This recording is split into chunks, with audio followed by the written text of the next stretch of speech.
Before we jump into today's show, I just wanted to let you know that I have got a brand new 3-part audio series available to download right now. If you head over to donnaeade.com/3-part audio, that's all one word, no spaces, you can download your How to Build Your Authority with Podcasting audio series. This is going to address guesting and hosting. So if you're interested in either of those and you want to know how to build your authority, head over to donnaeade.com/3-part audio. The link will be in the show notes. You're listening to the Mindset and Action Podcast, the place to be to grow and streamline your business. I'm your host, Donna Eade. Let's jump into the show.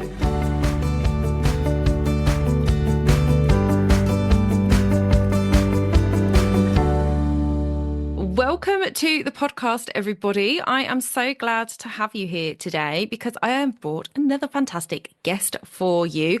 Jocelyn Herman-Saccio, welcome to the show. Thank you. Thanks for having me.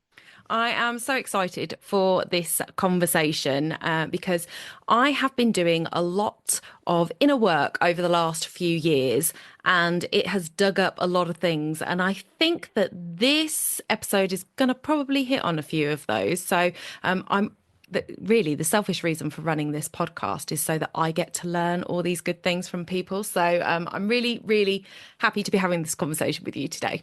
Excellent. I'm thrilled to be able to, be here with you and your listeners and make whatever difference we can make today. Okay. So first of all, before we jump into all the goodness, please do introduce yourself to the audience. Let us know a little bit about your background and what it is that you're up to at the moment. Sure. So I'm what they call a master coach. And basically anybody who's a master has spent at least 10,000 hours doing something, right? And I've spent way more than that. It's almost 47 years I've been in the transformative space. So I coach people, I support them in architecting their vision. But my mission is to really empower people to live their dreams, not chase them, and develop what I call the ability to be unmessable with, no matter what life throws at you, because life throws stuff at us. So how do you stay on track to fulfilling your vision when life is lifing and happening? And that's really what I'm about. So I've worked with over 200,000 people directly as a coach and course leader, and I've developed curriculum.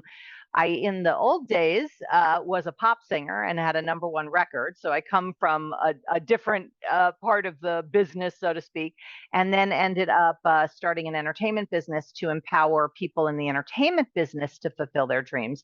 But it has become so much broader than that. It's not just entertainment. I mostly work with entrepreneurs, executives, people who are founders that are really out to increase their impact, their legacy, their productivity, their income, but not work more, work less, impact more, and make more. So that's the game I play with them. Yes, it's a good game.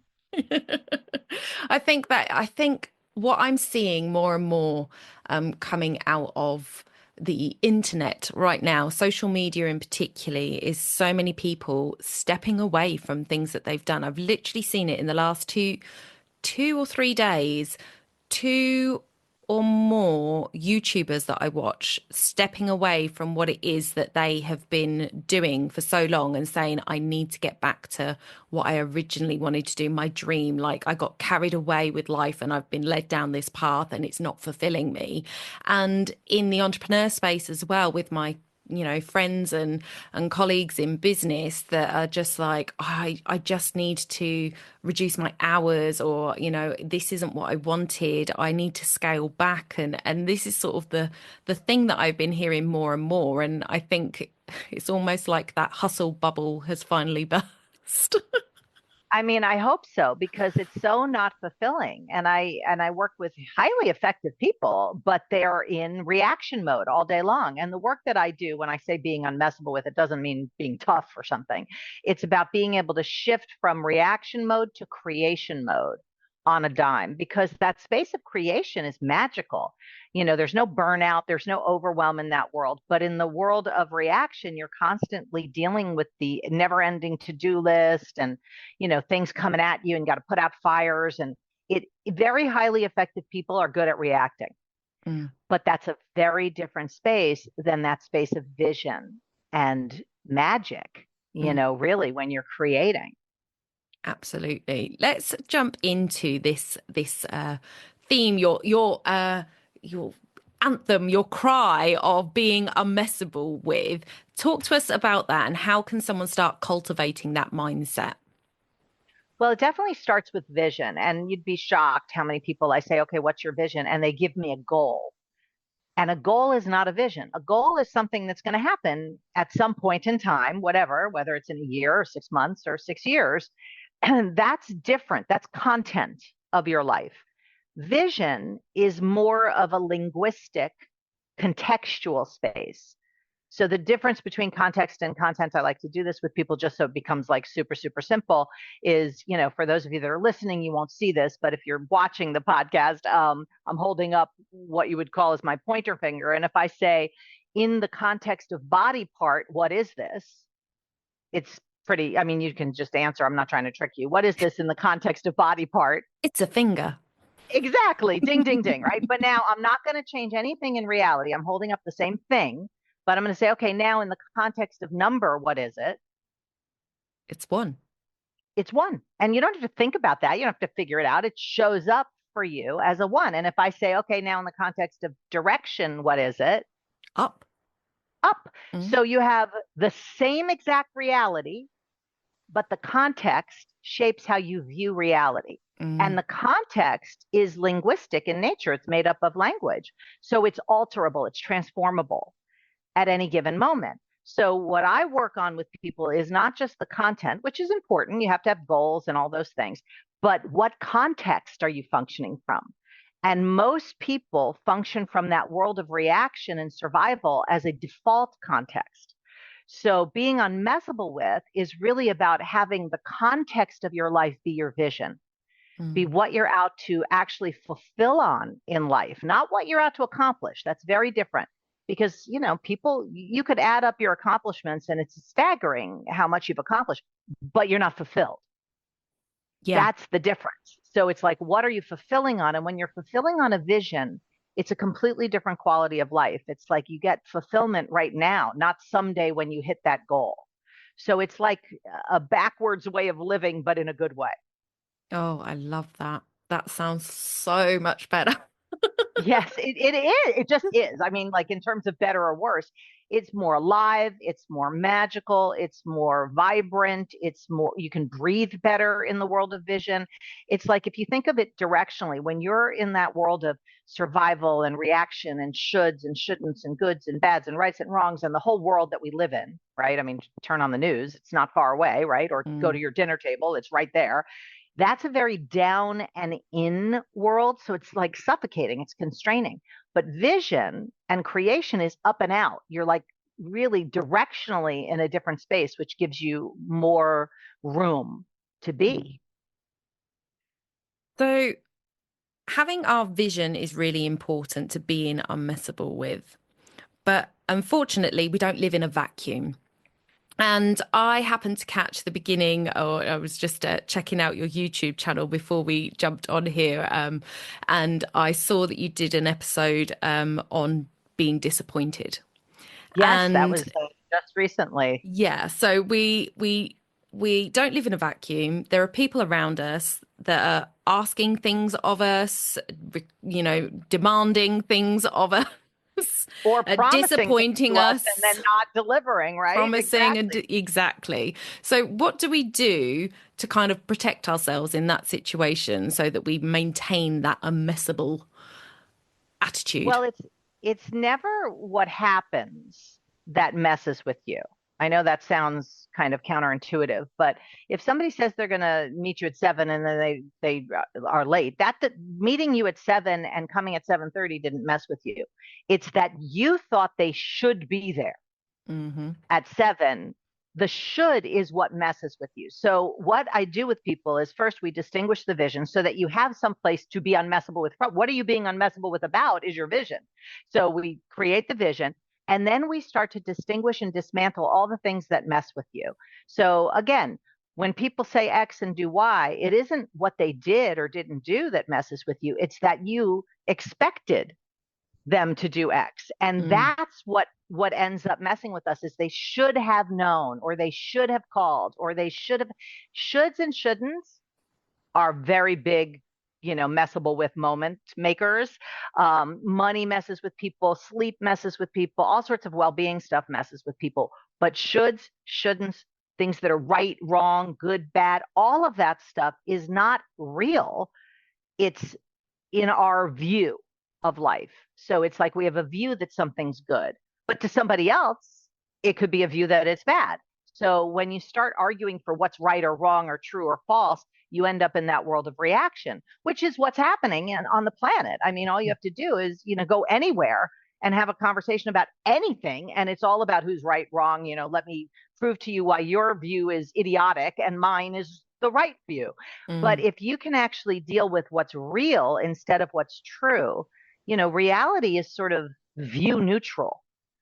This thing that I was holding up is neutral to the view of it, but your view is shaped by your shoulds, your shouldn'ts, and the context. So that's why the context is so decisive. And most people don't pay attention to the context. They pay attention to the content. If I just had more money, or if I just had, less work, or if I just had the guy or the girl or whatever you're going after. And then you get that thing, and then you might be happy for like a second, but the next thing becomes the game, as opposed to fulfilling on a space or a context, which is much more experiential in life. Mm.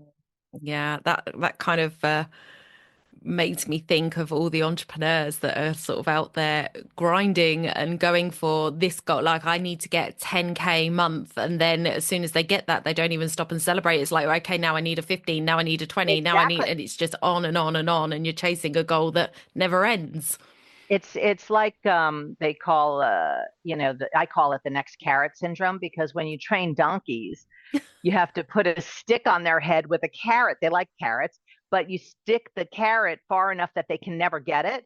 So they're not too bright donkeys. So they're basically like chasing the carrot constantly. And that's how you get donkeys to move, because Mm. they keep going towards this carrot that they're never going to get to. And if you think about it, as human beings, we're like the donkeys, and we're going for that someday goal. Like, well, someday when this happens, someday when that, and that's not a real day. Someday never came. You can't find it in your calendar. It is unreal. So a lot of the work that I do with people is getting people profoundly related to reality, which most people are not, because they think their view is reality, and they'll argue for their view. They'll even put on a suicide vest and go into a crowded group of people in honor of their view. And whether or Mm. not you have like a real suicide vest, or you go into your family and start being at war with your father-in-law, it's the same kind of thing, because Yeah. you're so right about your view.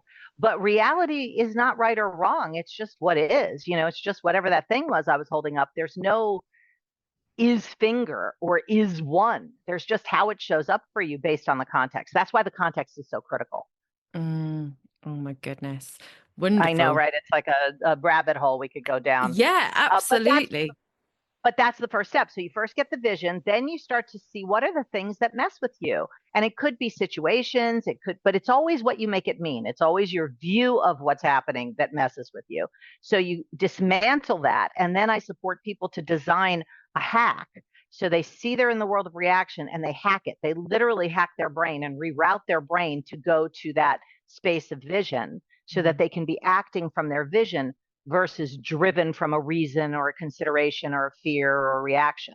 Yeah, I think so many of us live in, and I think we all do, like by default, we're reactionary, rather Totally. than sort of sitting in that place and taking a breath and actually sort of just giving it a minute, just giving it a minute to And see that actually looking reality. from what you're creating, because most people don't think, what am I creating now? They think, what do I have to do to survive this moment? Yeah. What do I have to do to get through this week? What do I have to do to get through the stock market? Whatever it is, get through the next X years, or whatever you're dealing with.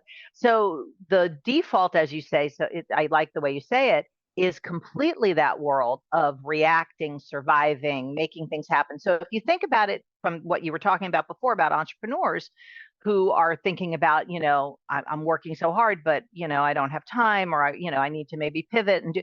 What happens for people is they start something, let's say a company. I mean, but it could be a relationship. It could be anything, right? But, Mm, when you first get into a relationship, it's so delicious and juicy. And then after a few months, it's like it shifts over to hmm this, not from something from vision and magic and creation, but over to something that you need to manage.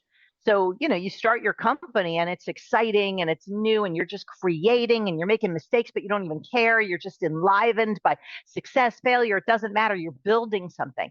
Then you build it and it shifts over from the world of creation to the world of management. Now you got to manage it. Now you got to have that company survive. You got to meet payroll. You got to have that relationship, like now you're talking about who's going to Costco, not like what are your dreams? You're no longer in the conversations that elicit vision. You're in conversations that manage stuff.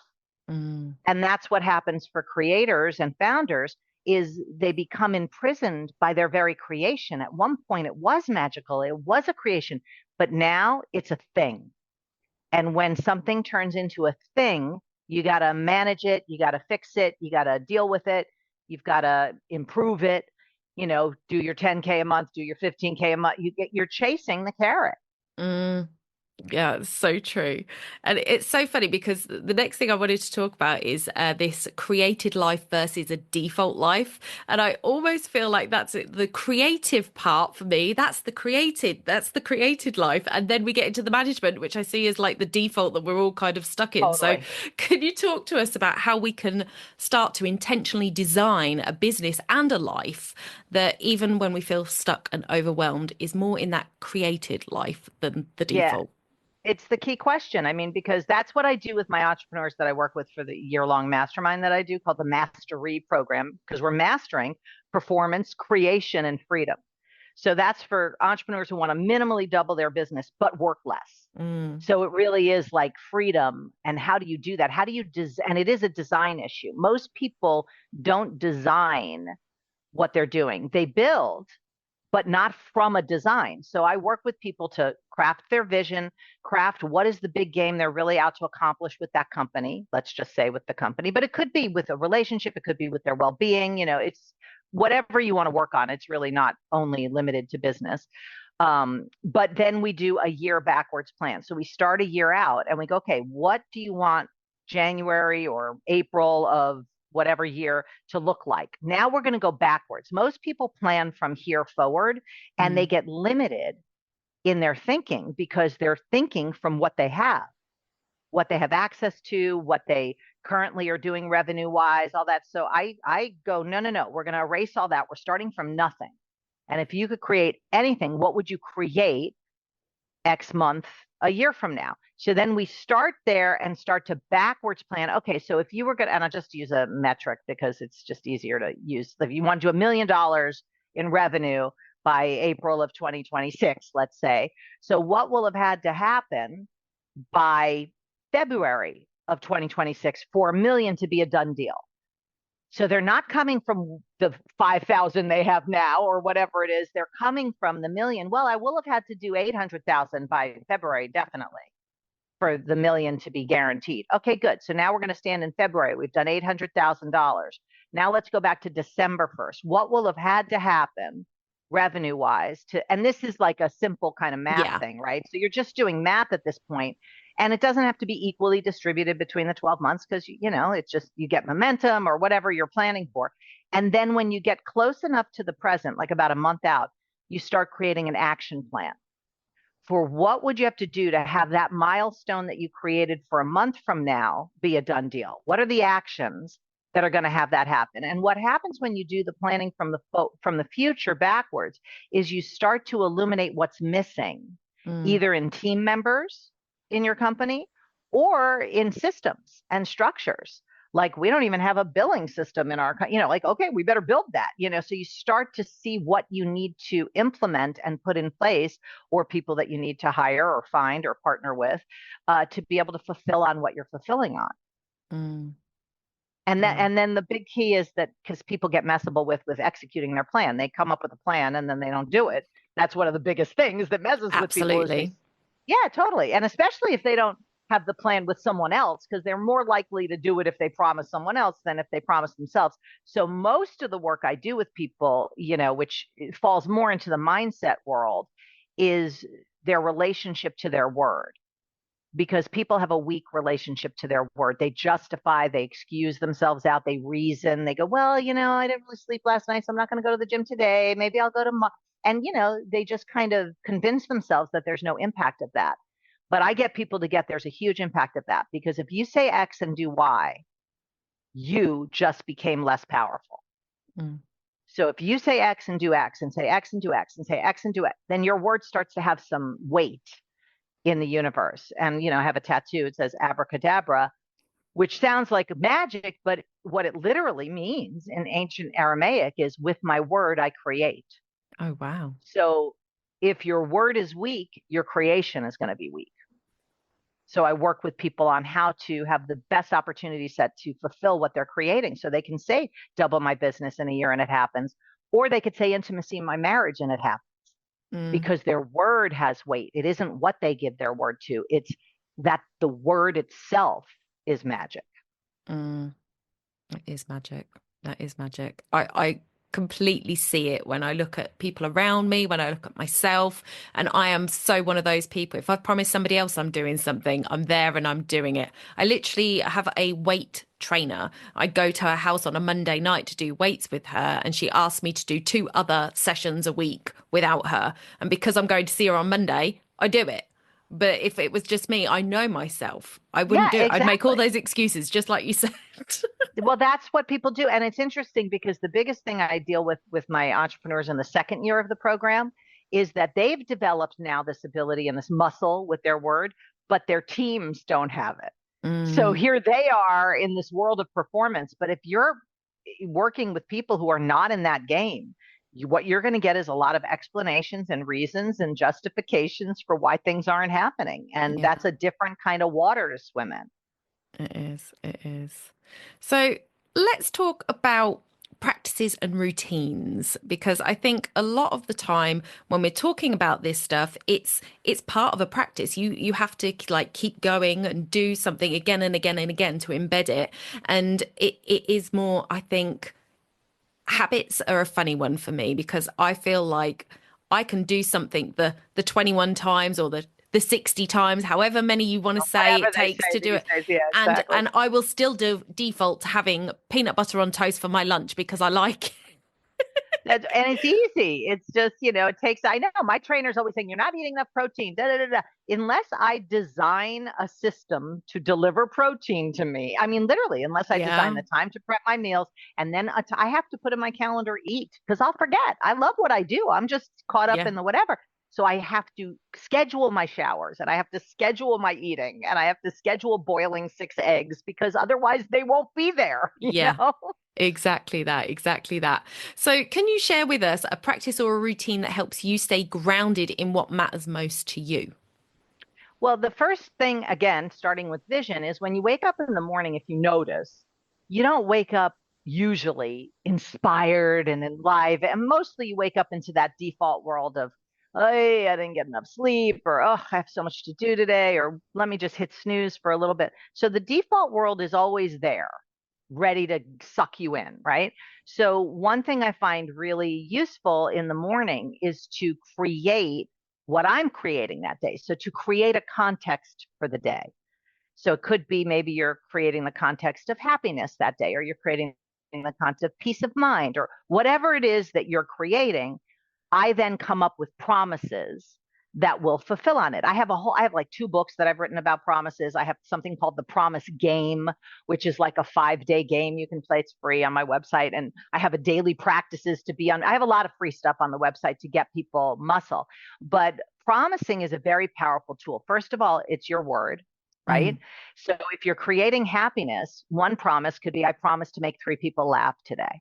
mm, So now you have this kind of thing that's there because you created it, and it just kind of guides you through the day. It has you interacting differently with people. Maybe at Starbucks, you're not just head down ordering your latte, you're interacting with the person to have them smile or laugh. And so it gives you a different quality of the day. So I find that's a good way to start practicing creating. Mm. and see what it looks like when you say something and then manifest it as a function of your actions. It's not like, make a vision board and then just hope. It's, you have to take action to Hmm. fulfill on it, but it does give you different actions if you create.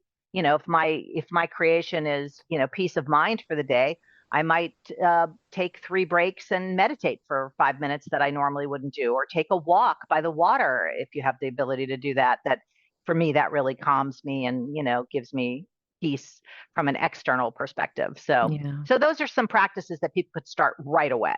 Yeah. Yeah, I love that. And water is one of mine. And unfortunately, I don't live near the sea. It's about 2 hours away from me, but that is my favorite place. We do have a lake nearby, but what I found is I'm always going at the wrong time and the gnats and the midges are out. And I'm just Yeah, like, that is not happy for me. I'm with you. I'd rather watch a video of water than be by a lake with gnats. Okay. Absolutely. Absolutely. Yeah. Oh dear. But yeah, water does calm me too. It's one of my favorites. Um, so moving on. What advice could you give to women who feel like their voice and their message are being watered down because they're worried about what others might think? Because I think that's a big one now. Majority of my listeners are women. And I think, and one of the things that I sort of promote and talk about a lot is using podcasting to amplify your message and your voice. But I think a lot of the times women are just from the gender gap pushed down and like belittled, and you're not important, what you've got to say isn't as important as what I've got to say, and things like that. So how can we get past that in our own minds and speak our truth? Well, it's interesting because the majority of my clients are women also. It's about a 70-30 split. I do have male clients, and I find it happens with men too. Yeah. It just doesn't seem as prevalent because they're not as expressive about it. But, women will talk about it. But Yeah. it is men are just as worried about what people think. Surprisingly to some women. And it really is one of those things that mess with all people, is looking good and avoiding looking bad. Mm. And that also has to do with that whole world of reaction. It's like you have so many views about yourself.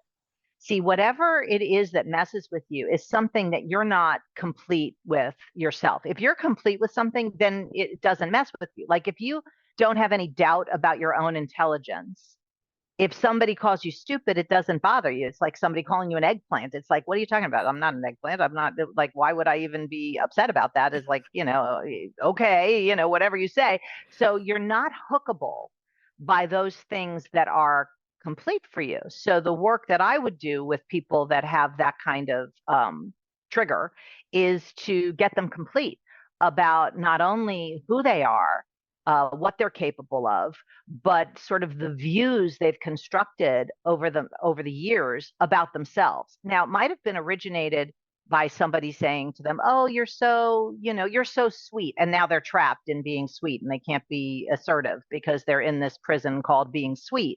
And that's not necessarily a bad thing, but it is Mm. a prison nonetheless.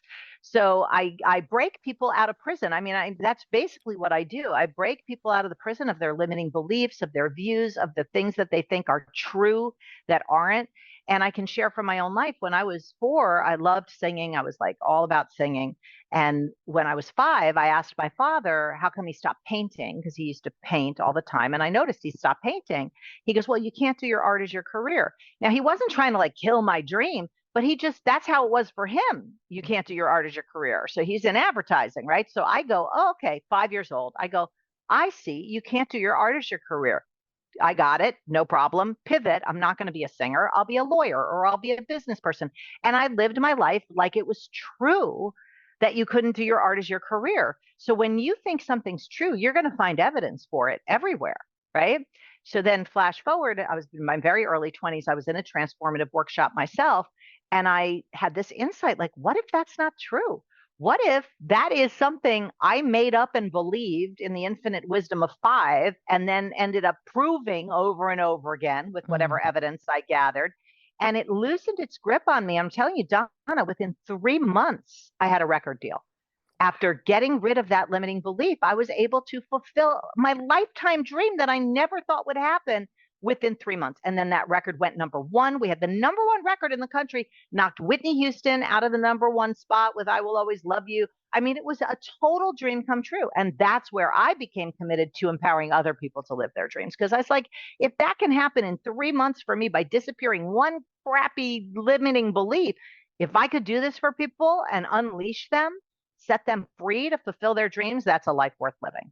Oh, it sounds amazing. It sounds amazing. And what an achievement to knock Whitney Houston off of number And one. but my point is, all these people that you're talking about that feel stifled or put down or whatever, it's like, yeah, but what's putting them down or what's keeping them down are mostly limiting beliefs, views, shoulds, good, bad, right, wrong. It's not right to speak out in a meeting, or it's not good, or it's not acceptable. All that stuff is language. It's not Mm. reality.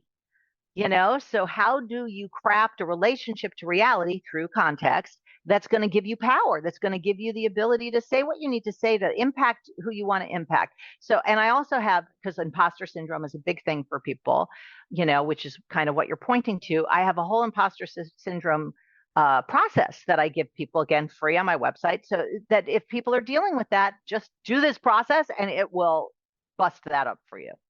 Brilliant, brilliant. Well, we'll make sure that the website is linked in the show notes for sure, guys, because it sounds like that is a website you can spend ages on just I, going I through all the li- free stuff.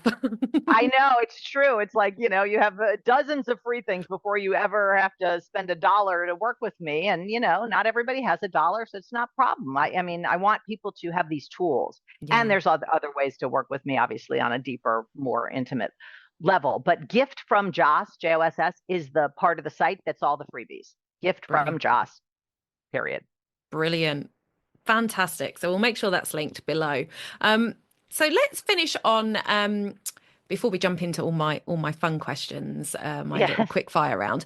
Let's finish on how being unmessable with has impacted the way you run your business and show up in your life. Because I think we've obviously seen where it started with that career that you Yes. didn't think you could have, but now on a day-to-day basis, here and now, how does it show up for you?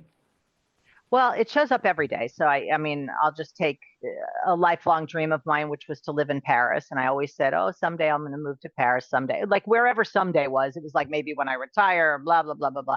And I worked for 30 years for a seminar company called Landmark, which I highly recommend if nobody's done the Landmark Forum. It's transformative. And I was one of the 20 people or so that led that program around the world. And I helped develop the advanced course, and I was accountable for the advanced course and trained the leaders for I mean, like it was my life for like 30 years. I really lived and ate and breathed it. But I was working 70 to 80 hours a week, Mm. right? So when I was decided to leave, because I was like, it's time for a new chapter in my life. I don't know what I'm going to do, but I'm going to stop working 80 hours a week. And I'm going to really look at, okay, what do I want to create with my family? My daughter was coming home from, at that time, rehab, and I wanted to be available for her and all of that. My parents were getting older. So I gave my notice, a year's notice. I trained my replacement and all of that. And then I completed with honor. And then I took like a few months off, and I was just kind of like, okay, now what? Now what am I going to do? Right. And what am I going to create? So I created a course, because that's what I do. I design curriculum, and I'm leading the course. It's called The Foundation for Being Unmessable With. And as I'm leading one of the sessions, I'm telling people, you have someday dreams. It's not a real day, blah, blah, blah, like everything I said earlier. Yeah, And then I realized that I have a someday dream, like it was like a V8 moment. I was like, oh yeah. my God, what a blind spot. Here I am, you. And then I was like, oh my God, the fingers at me.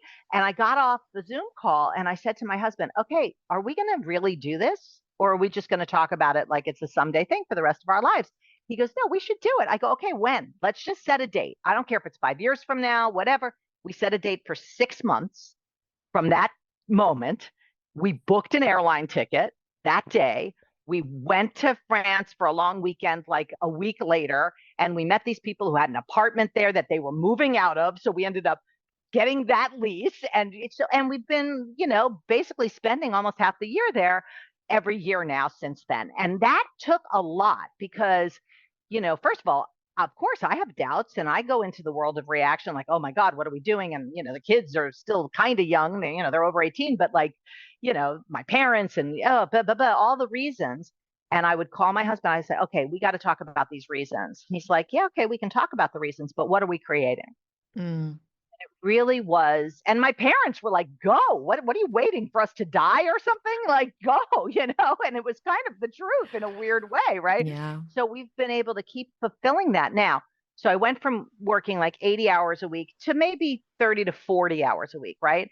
But in that first year of business, I was like, okay, and I quadrupled my income. I mean, more, and I was like, okay, how do I get this down? Like, if I'm going to create what I want, how many hours do I really want to work a week? And I was like, I want to work like 10 to 15 hours a week. And I want to spend the rest of the time, going to the gym or yoga or being with my family or traveling or whatever. I was creating all this stuff, right?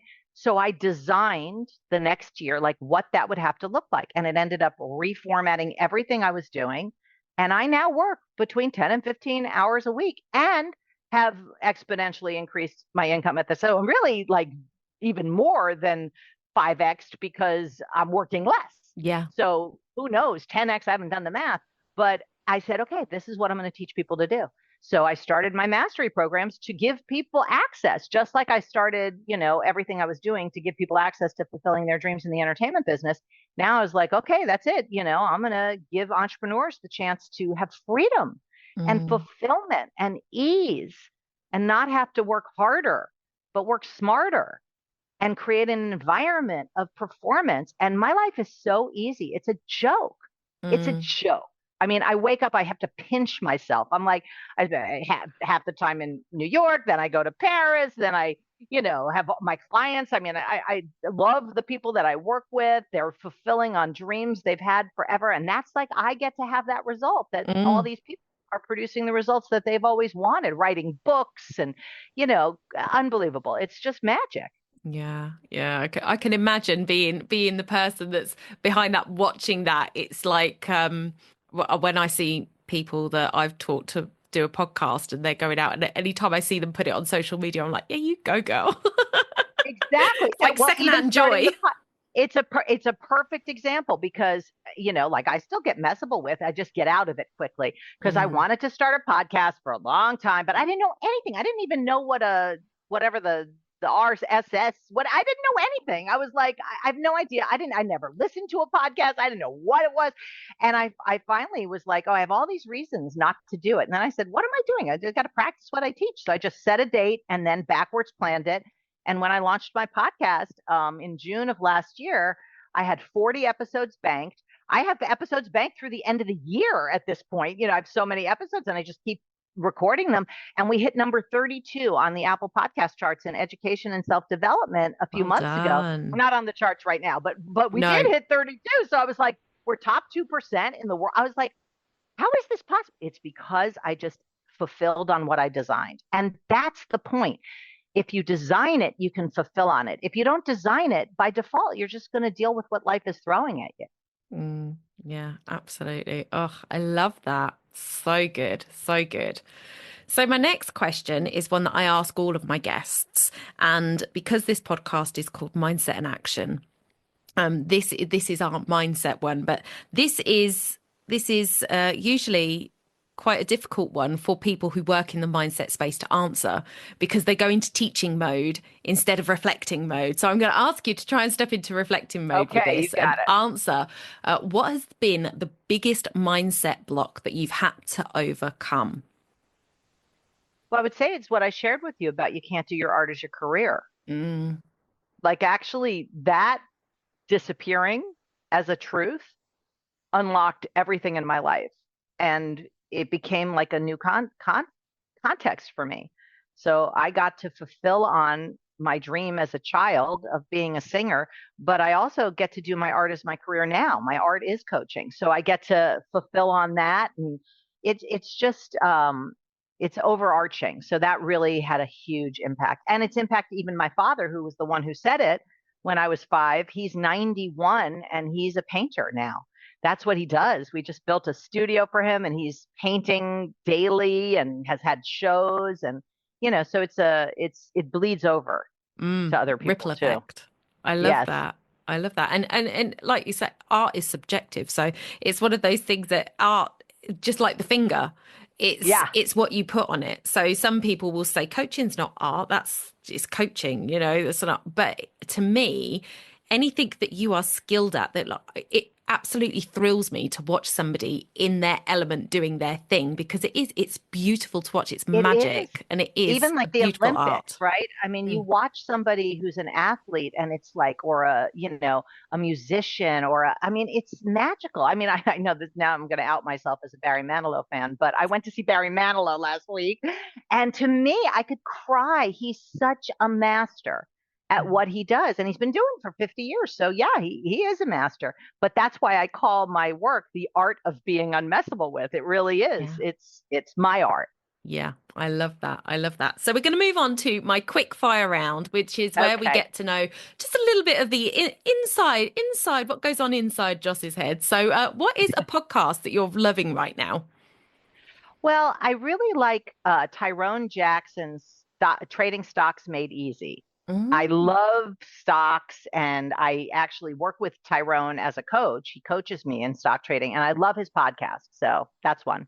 brilliant. And what is the book that has made the biggest impact on your life so far?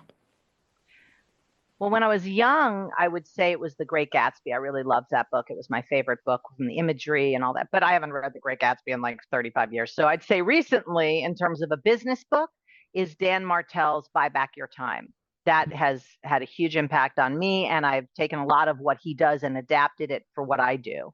So I'm a big Dan Martell fan. Not everything he says, because he's a little bro kind of marketing kind of, but the thinking behind it, I love.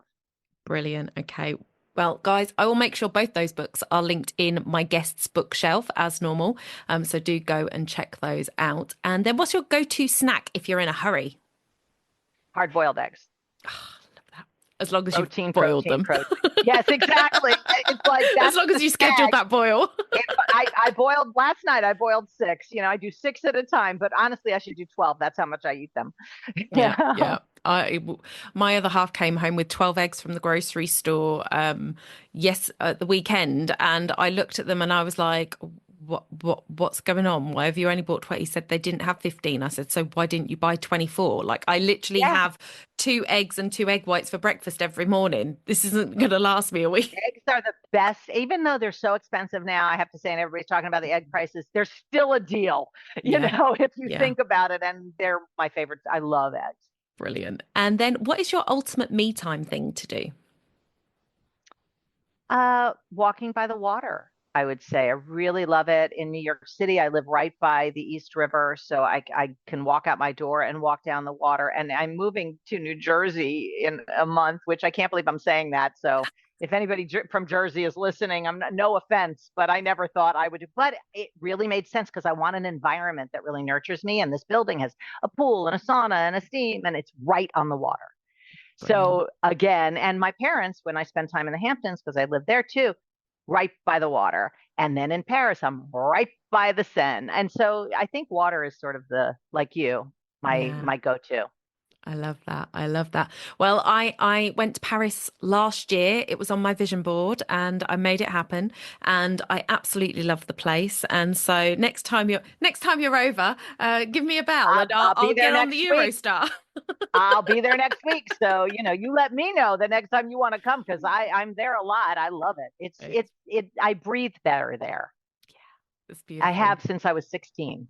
I want to give a big, big thank you to Jocelyn for coming on the podcast.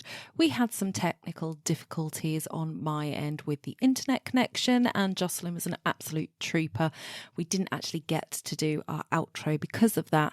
So I wanted to just say thank you so much, Jocelyn, for coming on the show. I think it was a really powerful conversation, really interesting, and I loved hearing about your life and your dreams and how you've made them come true and how you have used your system of being unmessable with throughout your life to bring those visions to fruition and for sharing with us. So as Jocelyn said, she has a website. It's beunmessablewith.com. You can head over there. There is a freebies tab where all of those things that she was talking about today will be available for you. You can also join her on Instagram. She is instagram.com/beunmessablewith. You can find her there. She is also on LinkedIn, Jocelyn Herman-Saccio. You can find her there as well. And I will have all of those links in the show notes for you. So head over to donnae.com/blog and check out this episode 314 to find all of the show notes for this episode. Thanks again, Jocelyn, for coming on the show. Thank you guys for listening, and I'll see you next week. Bye for now.